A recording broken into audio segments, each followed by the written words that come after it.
Good morning, children. Today we'll be continuing the Unit 6, Part C, Reading, an icon of civil rights. Right? That means icon means what? Representative symbol for civil rights. A person who is a representative symbol of civil rights. Yes, we'll study who is that. So here, this is a speech by Martin Luther King's.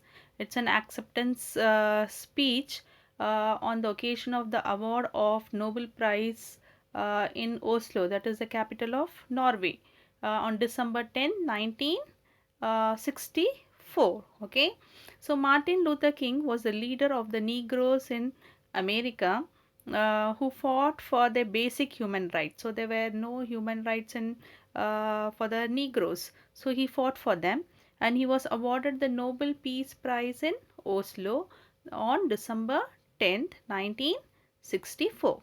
So this is the speech he had made there on accepting the Nobel Prize. So when he was accepting the Nobel Prize, right? So he says, Your Majesty, Your Royal Highness, Mr. President, Excellencies, ladies and gentlemen, right?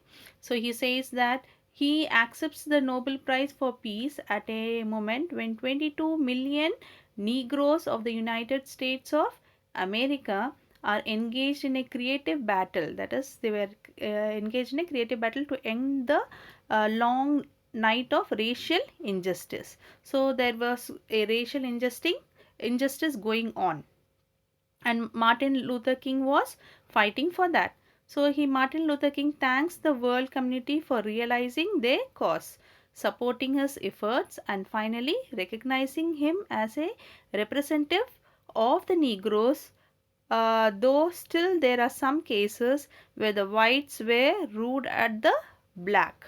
So he says that I accept this award on behalf of a civil right movement, okay, which is moving with determination. So he has a movement which is going with determination, and he wants to establish a freedom and a rule of justice.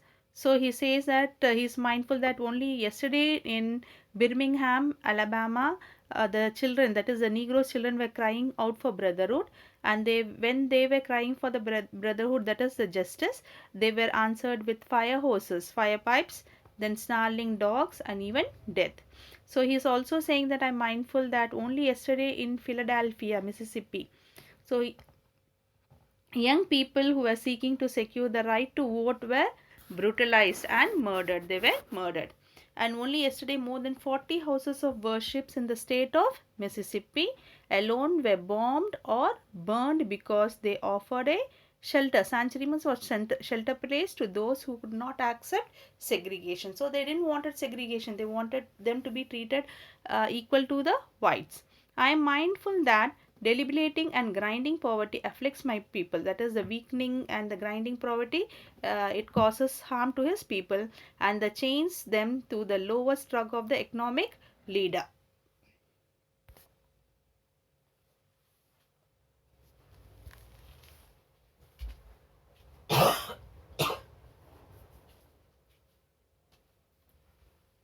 He accepts the Nobel Prize as a representative for all those who were still in the movement. The movement is still going on. He wonders then how could he be awarded. So he's telling this movement, the fight between and the freedom for the Negroes is still going on, and he still wonders that he didn't they didn't get freedom. Then how he can be awarded for this movement. He concludes that the award is a recognition that non-violence is the answer to overcome violence and oppression. So he says that the award is a recognition that non-violence is the answer. So without fighting, they can overcome violence and oppression, that is dominating, but without aggression, without anger. So he says that India has proved it, and the Negroes of America follows it with the same dignity. So just like Mahatma Gandhi, he got freedom for India by non-violence. So Martin Luther King also says that he also can his people also can get freedom by non-violence. Just like India got with the same dignity, they also can get it.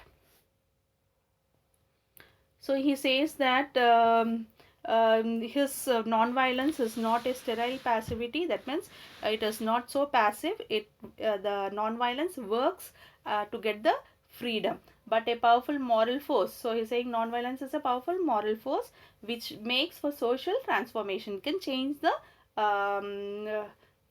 people. Sooner or later, all the people of the world will have to discover a way to live together in peace. So he says that somehow or the other, the people should live together, will find a way to live together, and then they'll transform the pending cosmic elegy, that is the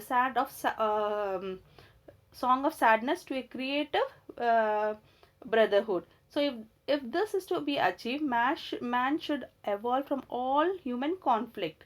That means he has to reject revenge, aggression, retaliation. So the foundation of such a method is the love. So he says with brotherhood, people can walk on the same path, just like the whites are passing the same dignity, the blacks also can live.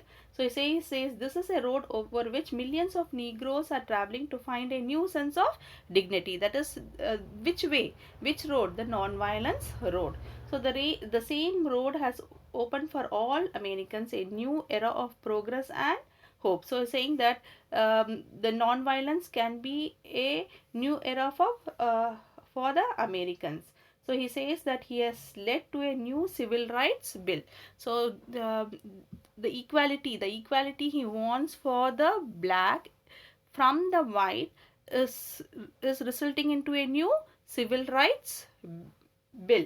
So he is going to pass a civil right bill, and it will, he says that I am convinced, be widened and lengthened into a super highway of justice. To whom? To the Negro and white men in increasing numbers, and they will overcome all their problems. So he says that just like the whites are living in dignities, the black also should live in dignity. What allowances they are getting, the same allowances the black should get, and they should progress in the same way as the white are progressing. So he wants a right for everything, the right for the blacks to live independently in a nation along with the whites. So for that he is passing a civil rights bill.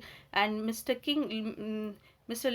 King also propagated the ideology of universal brotherhood. So he says that each and every people should live as brothers with love, right? Thank you, children. We'll continue in the next class.